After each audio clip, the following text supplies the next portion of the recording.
The episode starts off with last week's rose ceremony. Peter, the pilot, is sent home, which I was really shocked about. How did you feel seeing him go home? I was really surprised too, especially after finding out the windmill of it all. I thought, you know, he was definitely safe.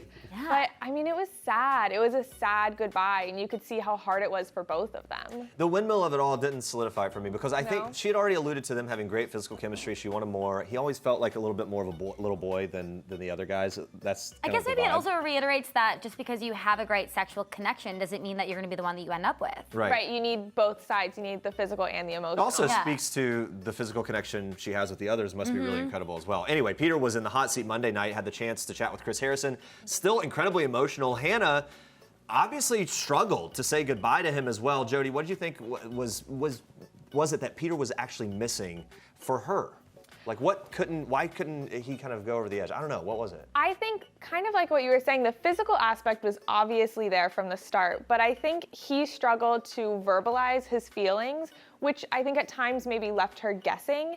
And when you're on a show, you're dating a bunch of men who are telling you how they're feeling, having to fill in the blanks for somebody else, I don't think is gonna cut it. Doesn't bring a lot of security. Right, Not saying right. And at that point, you're talking about little differences between all the guys, and that Yeah. would be a big part of it. Peter finally got closure from Hannah. They saw each other face to face for the first time since the elimination. Peter's still classy and charming as ever. What do you think about that conversation?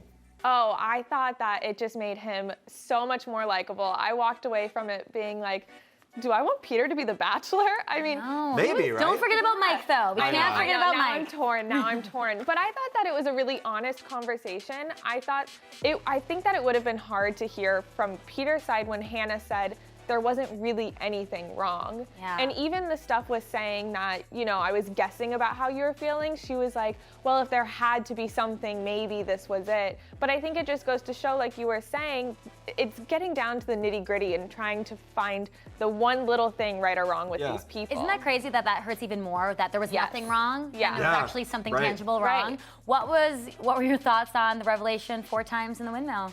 I mean, Peter. I mean, I'm exhausted just thinking about it. I know. Like, how long were they together? Yeah, what'd you have, 6 hours in there? Yeah. I mean, honestly, like, by I think the a time lot of the people were crew- wondering about the logistics of that, but I pretty know. impressive. And also the fact that his parents were in the audience. But his mom was clapping and laughing. The dad was like, that's my boy. Yeah, it was pretty funny. It was a really funny exchange. Yeah, it was.